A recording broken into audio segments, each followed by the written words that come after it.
आज से स्टार्ट होता है क्लास 11th का चैप्टर 1 और इस चैप्टर 1 का जो नेम है वो है some basic concept of chemistry.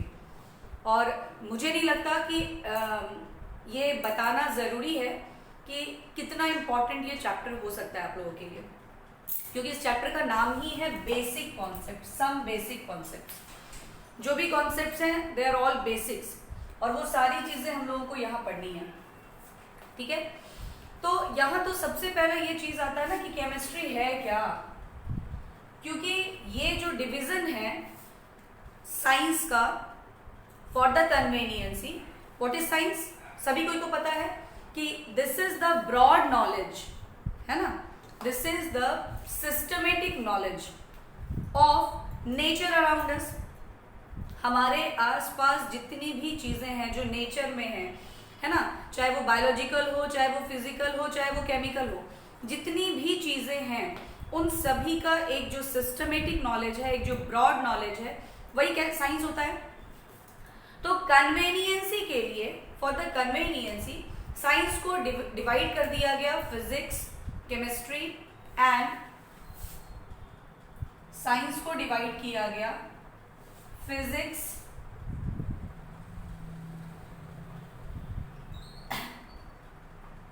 Chemistry and biology. Biology को फिर से दो डिफरेंट किंगडम, एनिमल किंगडम और प्लांट किंगडम के बेसिस पे बॉटनी और जियोलॉजी में डिवाइड किया गया। तो ये डिवीजन आपको इसलिए हुई ना ताकि आप कन्वीनियंटली हर पोर्शंस को, हर पार्ट को पढ़ सके, ठीक है। तो हुआ जब इस स्टडी की बात हुई तो फिजिक्स, केमिस्ट्री और बायोलॉजी को जब डिवाइड करके आपने पढ़ना स्टार्ट किया, ये आप लोग लगभग क्लास 8 से तो जरूर पढ़ने लगे होंगे।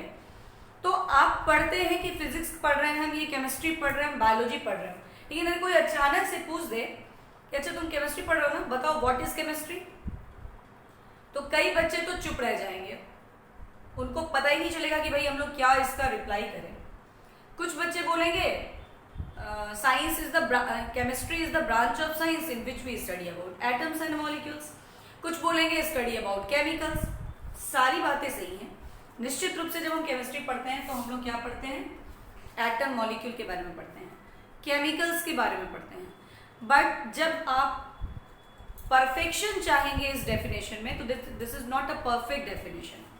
कैसे इसमें परफेक्शन लाएं, ये सारी चीजें हम लोगों को समझनी है। दूसरी बात, ये जो आप सिलेबस पढ़ेंगे 11th का, ये क्लास 9th से मिलता जुलता है, ठीक है। लेकिन 9th में अगर आपको केमिस्ट्री टफ लगा था तो 11th में भी टफ लगने वाला है, लेकिन उसको अगर आप चाहें तो बहुत इजी बना सकते हैं, क्योंकि आप स्टार्टिंग में ही माइंड सेट कर लें इस चीज़ को कि आपने 9th-10th में जो पढ़ाई करी थी उससे आपका 11th-12th का जो स्टडी है वो बिल्कुल डिफरेंट है, ठीक है। तो उस माइंड सेट के साथ अगर आप पढ़ेंगे और ज़्यादा से ज़्यादा टाइम देंगे तो बहुत ही ईजी हो जाएगा ये सब्जेक्ट, क्योंकि ये सब्जेक्ट सबसे अच्छा है। इसलिए नहीं कि मेरा सब्जेक्ट है, इसलिए क्योंकि इस सब्जेक्ट का इम्पोर्टेंस अभी बताया जाएगा। आप उस इम्पोर्टेंस को समझिएगा कि ये कितना रिक्वायर्ड है। देखिए बीच में डाले हैं इसलिए क्योंकि ये बहुत ही इंपॉर्टेंट है। कैसे है, तो पहले तो हम लोग जानने की है क्या केमिस्ट्री। तो the chemist branch of science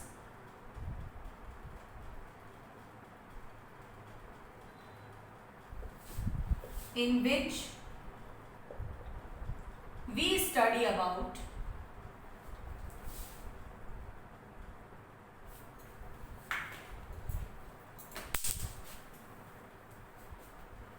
matter, its composition,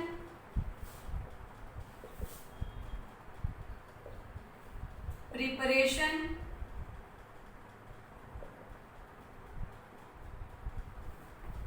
and properties.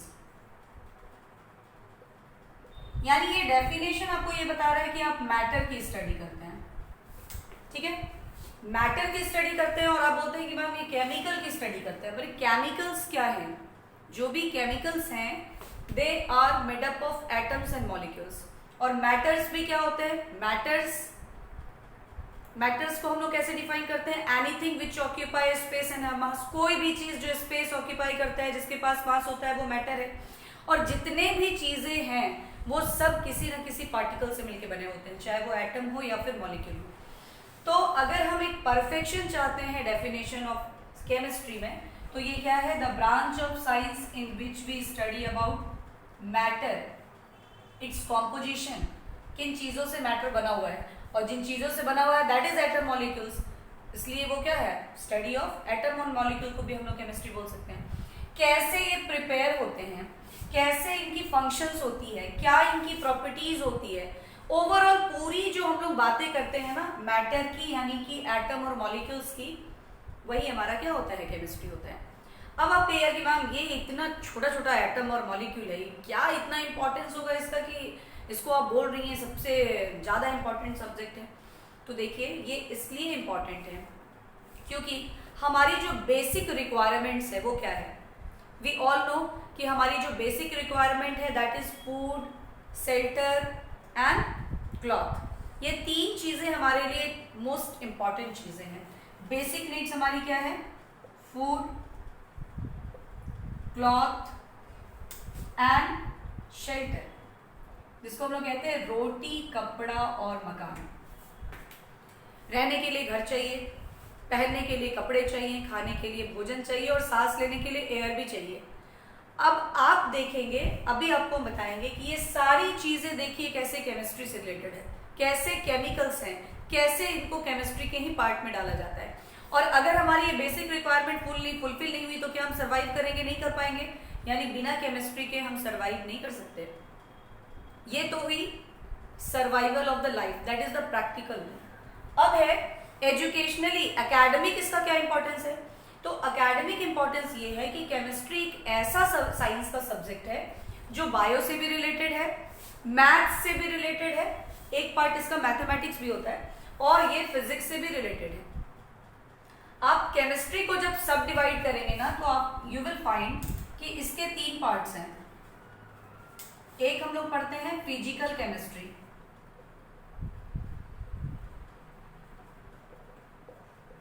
एक हम पढ़ते हैं ऑर्गेनिक केमिस्ट्री, और एक हम पढ़ते हैं इनऑर्गेनिक केमिस्ट्री।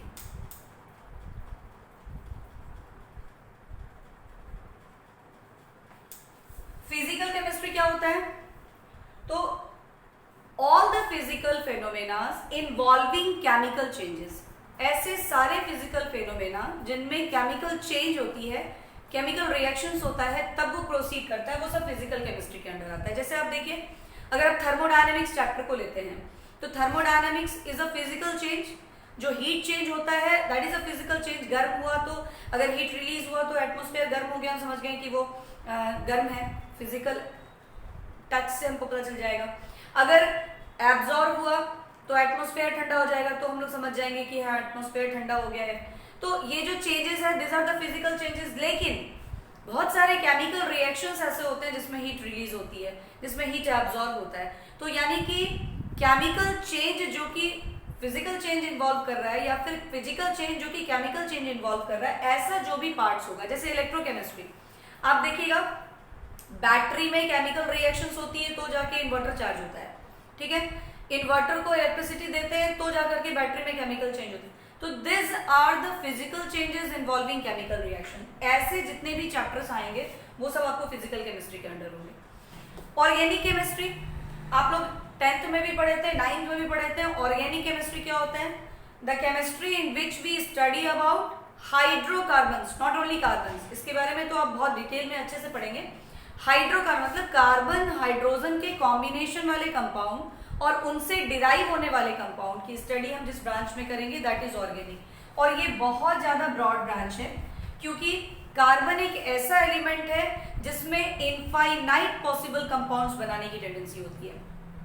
मतलब आप फिजिकल केमिस्ट्री में जितने केमिकल्स को पढ़ेंगे, इनऑर्गेनिक केमिस्ट्री में जितने एलिमेंट कंपाउंड या केमिकल्स को पढ़ेंगे, उससे कई गुना ज्यादा आपको सिर्फ ऑर्गेनिक केमिस्ट्री में ऑर्गेनिक कंपाउंड्स मिलेंगे। तो इसलिए इसको एक अलग ब्रांच ही दिया गया है। और ये आपको बहुत बेसिक से 11th में ही बहुत ज़्यादा कमांड करना होगा, क्योंकि 11th में कम चैप्टर्स हैं, दो ही 3 चैप्टर्स हैं, लेकिन 12th में जब आप आएंगे तो 6-7 चैप्टर्स आपको ऑर्गेनिक केमिस्ट्री पे ही बेस्ड है। मतलब आप इसमें बायोमोलिक्यूल्स हो या पॉलीमर केमिस्ट्री हो, ये सभी आपको ऑर्गेनिक केमिस्ट्री के ही पार्ट में आ जाता है।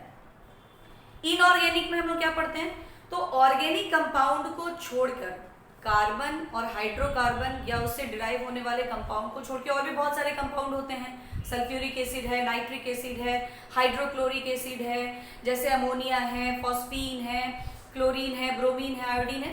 कार्बन को छोड़ करके टोटल 117 एलिमेंट्स है और उनसे बनने वाले कंपाउंड्स हैं। तो उनकी स्टडी हम जिस ब्रांच में करते हैं दैट इज इनऑर्गेनिक केमिस्ट्री, है ना। तो यानी पूरे पीरियोडिक टेबल में प्रेजेंट जितने भी एलिमेंट्स की स्टडी हम करते हैं जो ऑर्गेनिक नेचर का नहीं है, वो सारे को हम लोग इनऑर्गेनिक केमिस्ट्री के अंडर पढ़ते हैं। तो इस तरह से फॉर मोर कन्वीनियंसी केमिस्ट्री को फिर 3 पार्ट में सब डिवाइड कर दिया गया, ठीक है। अब आप देखिए कि फिर यहाँ आता है कि मैम आप ये सब तो बता रही हैं, बट ये तो बताइए ना कि कैसे ये सबसे ज्यादा इंपॉर्टेंट है। तो देखिए कैसे ये सबसे ज्यादा इंपॉर्टेंट है, कैसे ये हमें हमारे फूड को, क्लॉथ को, सेल्टर को, सबको दे रहा है। तो देखिए सबसे पहले हम लोग आते हैं फूड की बात करते हैं। फूड में क्या होता है, हम लोग क्या लेते हैं, फूड में हम लोग लेते हैं न्यूट्रिएंट्स। न्यूट्रिएंट्स हमारे क्या हैं, न्यूट्रिएंट्स हमारे होते हैं कार्बोहाइड्रेट्स, और क्या होते हैं प्रोटीन्स, और क्या होते हैं विटामिन्स, और क्या है लिपिड्स, और क्या है मिनरल्स। आप देखिए ये जो भी चीजें आप पढ़ रहे हैं क्या है, ये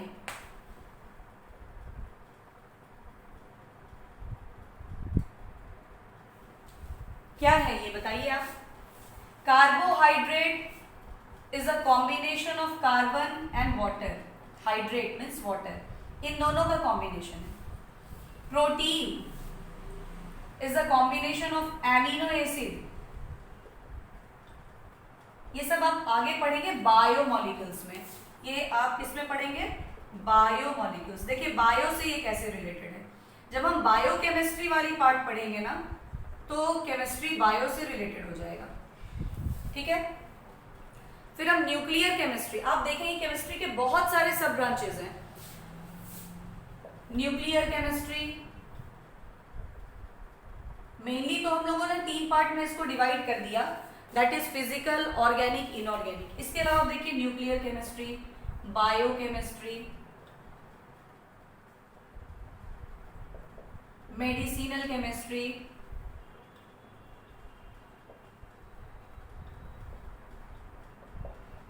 एग्रीकल्चरल केमिस्ट्री,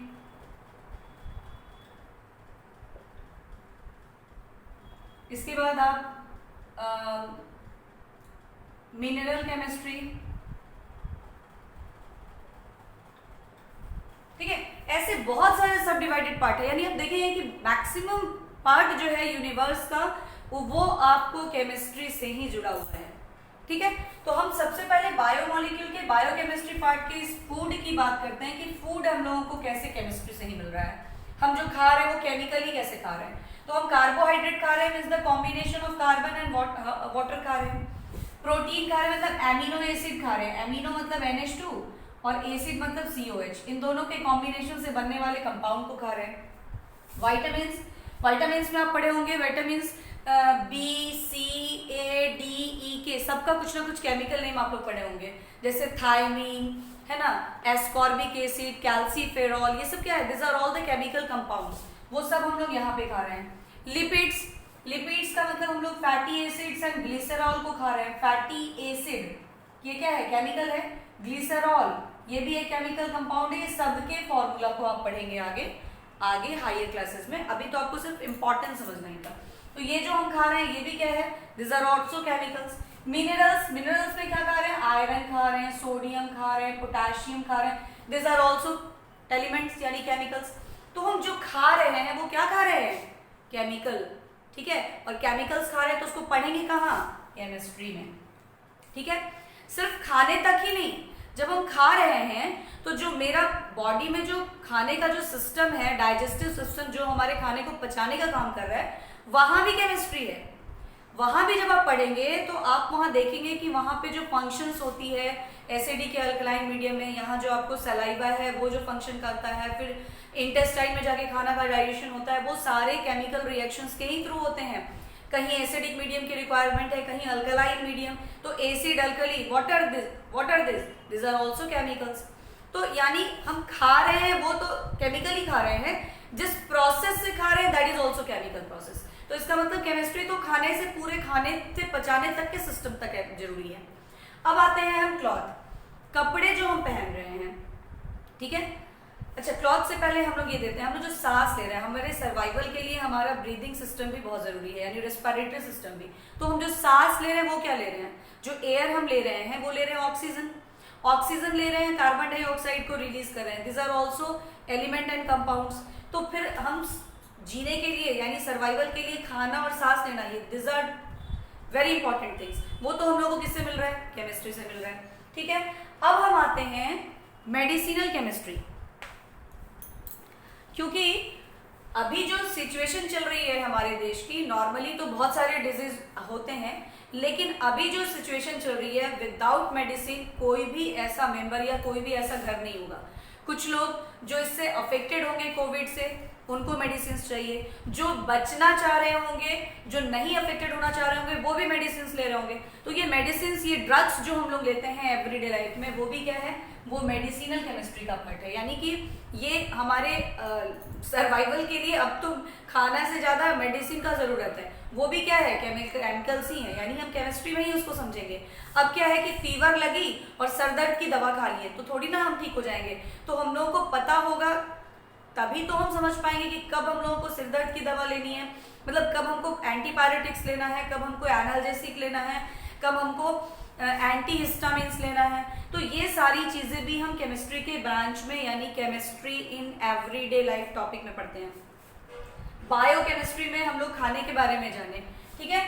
अब क्या है, कपड़ा, क्या जो हम कपड़ा पहन रहे हैं, वो जो कपड़ा हम पहन रहे हैं वो क्या पहनते हैं, या तो हम कॉटन कपड़ा पहनते हैं जो कि सेल्यूलोज से बना हुआ होगा। सेल्यूलोज क्या है, इट इज अ कार्बोहाइड्रेट, और कार्बोहाइड्रेट क्या है, is the combination of carbon and water. तो ये भी आपको केमिकल ही है।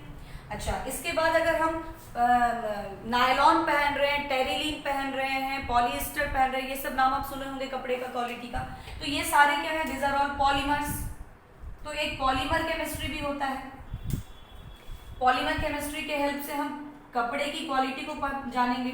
और गर्मी के दिनों में अगर हम पहन लें नायलॉन कपड़ा, पॉलिएस्टर कपड़ा, तो ये that is very inconvenient for us. इसलिए वहाँ ये भी जानना जरूरी है कि हर जो क्वालिटीज के जो कपड़े हैं उनकी क्या प्रॉपर्टीज होती है। वहाँ अगर हम उसको पहन के और चले गए कहीं आग वाग के पास, अगर आग लग गई हमें, तो कब आग के पास जब जा रहे हैं तो फिर हमें कैसे कपड़े पहने, ये सारी नॉलेज हमको कहाँ से मिलेगी, केमिस्ट्री से मिलेगी, ठीक है। तो जो पहनना है वो भी केमिस्ट्री। अब आई बात घर की, शेल्टर की। तो घर अगर हम बना रहे हैं, चाहे हम कैसे भी एरियाज में घर को बना रहे हो, अगर हम प्लेन वाले एरियाज में बना रहे हैं या फिर हम हिली एरियाज में बना रहे हैं या फिर जहाँ बहुत बारिश होती है, जहाँ कहीं भी बना रहे हैं, हमारे जो रिक्वायर्ड मटेरियल्स हैं वो क्या है, हमें आयरन रॉड की ज़रूरत पड़ेगी, हमें सीमेंट की ज़रूरत पड़ेगी, हमें बालू की ज़रूरत पड़ेगी, हमें लकड़ी की ज़रूरत पड़ेगी। तो लकड़ी क्या है, सेल्यूलोज है उसमें, यानी कार्बोहाइड्रेट। आयरन क्या है, मिनरल है, यानी कि एक एलिमेंट है, ठीक है, आयरन रॉड। इसके बाद आप सीमेंट को लेते हैं तो this is the mixture of CaO and SiO2 and some other substances, ठीक है। फिर अगर आप आते हैं बालू की बात करते हैं तो दैट इज सिलिका, वो भी क्या है, केमिकल ही है। तो यानी घर बनाने के लिए भी हम लोगों को केमिकल्स की ही ज़रूरत है। और केमिकल्स की ज़रूरत है तो कहाँ कौन सा केमिकल कैसे काम करेगा, कब सेटिंग होगी उसकी, तो वो उसकी फिजिकल, उसकी केमिकल प्रॉपर्टी, इन सभी को पढ़ने के बाद ही समझ में आएगा। और वो भी हमको कहाँ समझ में आएगा, केमिस्ट्री में। तो अब बताइए कि आपने साइंस के जितने भी ब्रांचेस पढ़े उनकी एक लिमिटेड फील्ड है, बट केमिस्ट्री की फील्ड लिमिटेड है नहीं है। अब आप देखिए एग्रीकल्चर, आपको अगर भोजन चाहिए तो एग्रीकल्चर भी जो है वो सही होना चाहिए। यानी अगर आप किसी भी मिट्टी में, बालू वाले मिट्टी में चाहेंगे कि गेहूं की हम खेती कर दे तो क्या वहां पॉसिबल है? नहीं। अगर कोई चिकनी मिट्टी है वहां पे आप चाहेंगे किसी ऐसी चीज की खेती करने की जो वह नहीं पॉसिबल है, तो क्या आप कर पाएंगे? वो ग्रो नहीं होगा, यानी आप सक्सेस नहीं हो पाएंगे। तो केमिस्ट्री ही आपको बताएगा कि कैसे सॉइल में किस तरह के मैन्यूर, किस तरह के फर्टिलाइजर्स का यूज करिए। जो मैन्यूर या फर्टिलाइजर है, दीज आर ऑल्सो केमिकल्स। तो बिना केमिस्ट्री के हम एग्रीकल्चर भी नहीं कर सकते इंप्रूव, ठीक है। मिनरल केमिस्ट्री में आ रहे हैं तो जो आप गोल्ड के मम्मी लोग पहनती हैं या फिर आप लोग भी पहनते हैं, बॉयज या गर्ल्स सभी कोई ज्वेलरीज वगैरह यूज करते हैं गोल्ड के या डायमंड्स के, तो ये सभी भी आपको क्या है? केमिकल्स ही हैं, एलिमेंट्स या कंपाउंड्स ही हैं।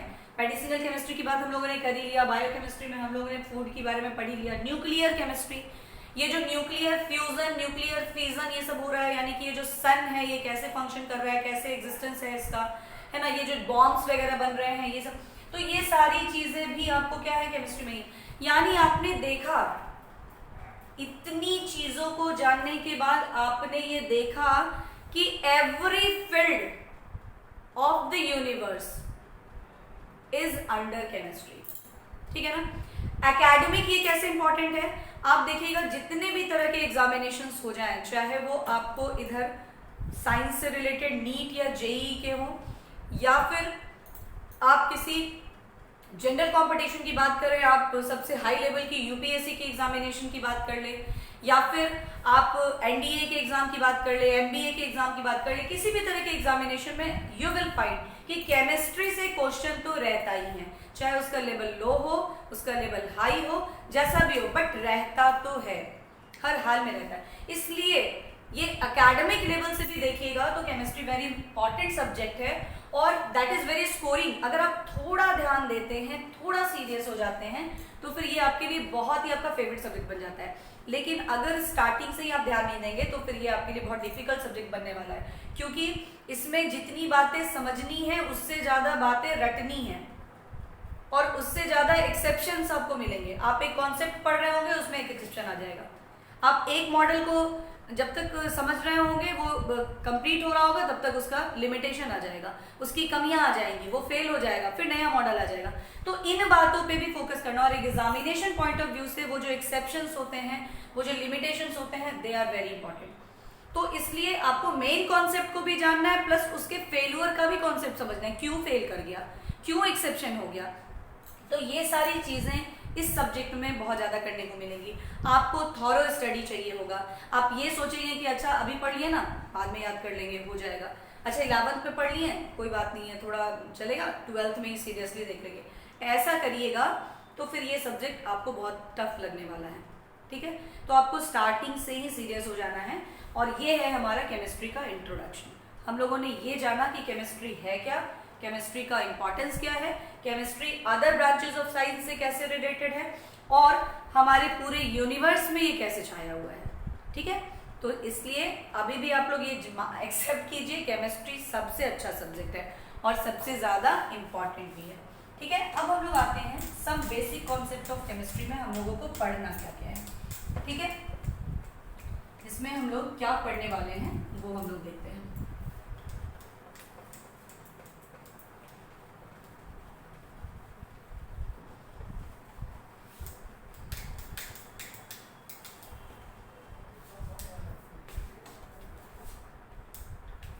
इसमें हमारे टॉपिक्स आएंगे। सबसे पहला हम लोग जो पढ़ेंगे वो होगा हमारा, फर्स्ट तो हम लोगों ने पढ़ लिया what is chemistry, what is chemistry and importance of chemistry, ये तो हम लोगों ने समझ ही लिया। और मुझे लगता है कि आज आप लोगों ने केमिस्ट्री को एक्चुअल में समझा होगा सबसे बढ़िया से कि केमिस्ट्री है क्या। तो अगर डिफाइन करने आपसे कोई बोलता है थ्योरेटिकली कि व्हाट इज केमिस्ट्री, तो आप कहेंगे the branch of chemistry, the branch of science in which we study about matter, its composition, its preparation and its properties, ठीक है। मैटर की ओवरऑल स्टडी। तो जब मैटर आ गया तो हम लोग को मैटर पढ़ना होगा और मैटर की क्लासिफिकेशन पढ़नी होगी एंड इट्स क्लासिफिकेशन, ठीक है। नेक्स्ट जो हमारा होगा इसमें हम लोग पढ़ने वाले हैं कि मैटर को जब हम लोगों ने क्लासिफाई किया तो मैटर की प्रॉपर्टीज क्या होगी, प्रॉपर्टीज ऑफ मैटर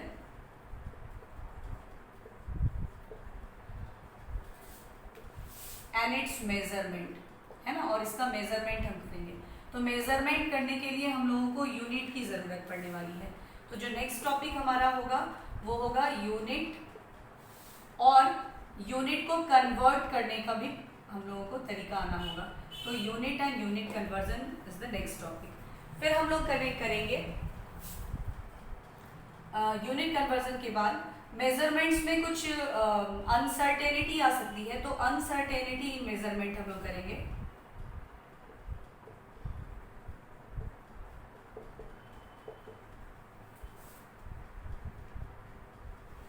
जिसमें हम लोग प्रेसिजन एंड एक्यूरेसी का कॉन्सेप्ट समझेंगे।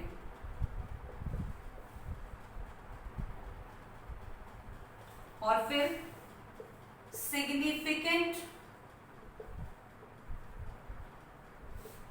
नंबर एंड साइंटिफिक नोटेशन में करना सीखेंगे। इसलिए क्योंकि देखिए साइंटिफिक नोटेशन में करना हम लोगों को बिल्कुल आना होगा, क्योंकि जब हम केमिस्ट्री पढ़ेंगे तो आप जानते हैं कि जो मैटर होते हैं वो बहुत छोटे छोटे पार्टिकल से मिलकर बने होते हैं, और वो जो पार्टिकल होते हैं वो ऐसा नहीं है कि हाँ 2, 4, 10, 20, 25, 100, 1000, 2000 ऐसा होता है।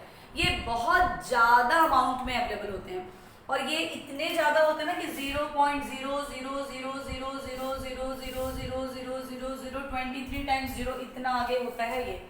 जब हम एक मोल की बात करते हैं तो इस फॉर्म को कितना हम करके लिखेंगे ऐसे, तो ऐसे में हम लोग इसको क्या करेंगे, एक शॉर्ट फॉर्म में लिखने का तरीका सीखेंगे, दैट्स साइंटिफिक नोटेशन। तो इसलिए हम लोग साइंटिफिक नोटेशन को भी करेंगे। नेक्स्ट जो टॉपिक हमारा होगा वो होगा Dalton's law of atomic theory, Dalton's law of atomic theory, और इसमें कुछ इंप्रूवमेंट्स करके मॉडर्न एटॉमिक थ्योरी बनाया गया, तो हम लोग फिर वो मॉडर्न एटॉमिक थ्योरी पढ़ेंगे। आफ्टर दिस हम लोग पढ़ेंगे laws of chemical combination. Next topic हमारा होगा लॉज ऑफ केमिकल कॉम्बिनेशन, और इसके बाद हम लोग पढ़ लेंगे एवोगैड्रो लॉ, एवोगैड्रोज लॉ, ठीक है। फिर हमारा नेक्स्ट टॉपिक आएगा percent composition, empirical and molecular formula. इसमें बहुत सारे टर्म ऐसे होंगे जो आप लोगों ने सुना होगा क्लास 9th में। फिर हम लोग पढ़ेंगे एटॉमिक एंड मॉलिक्यूलर मास,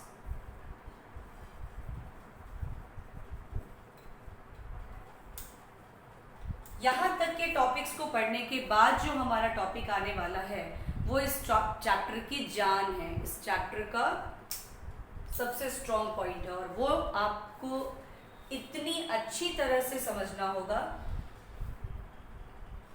ये समझ के कि केमिस्ट्री का बेस जो है वो वही है। क्योंकि जिस टॉपिक को हम लोग पढ़ेंगे इसके बाद, यानी दैट इज मोल कॉन्सेप्ट, उस मोल की ज़रूरत केमिस्ट्री के हर न्यूमेरिकल पॉइंट्स में आपको आ ही जाती है, ठीक है, 11th में भी, इवन 12th में भी। तो बहुत बच्चों को ये मोल का कॉन्सेप्ट जो है बहुत टफ भी लगता है, बहुतों को बहुत इजी भी लगता है।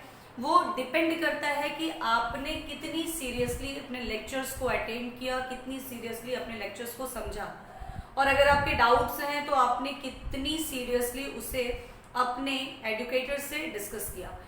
जब तक आप में सीरियसनेस नहीं आएगी, आपको छोटी से छोटी बातें भी समझने में बहुत दिक्कत होगी। और अगर आप सीरियस हो गए, आप एम्बिशियस हो गए, आप चैलेंजिंग हो गए, तो ऐसे में आप बड़े से बड़े टॉपिक को भी बहुत इजीली हैंडल करेंगे। तो देखिए इतना स्क्रीनशॉट ले लीजिए आप, ये सारे टॉपिक्स हम लोगों को चैप्टर 1 में ही पढ़ने हैं, और इसके बाद हम लोगों को जो पढ़ना है वो है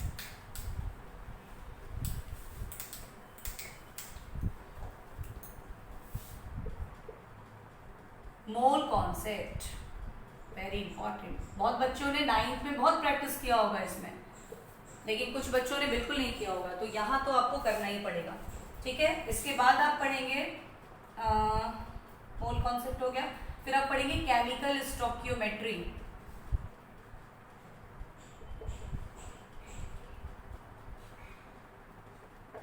फिर आप पढ़ेंगे लिमिटिंग रिएजेंट्स,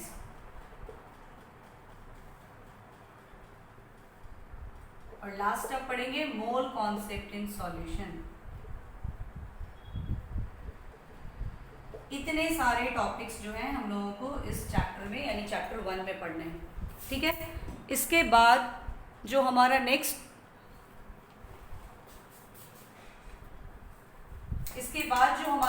वीडियो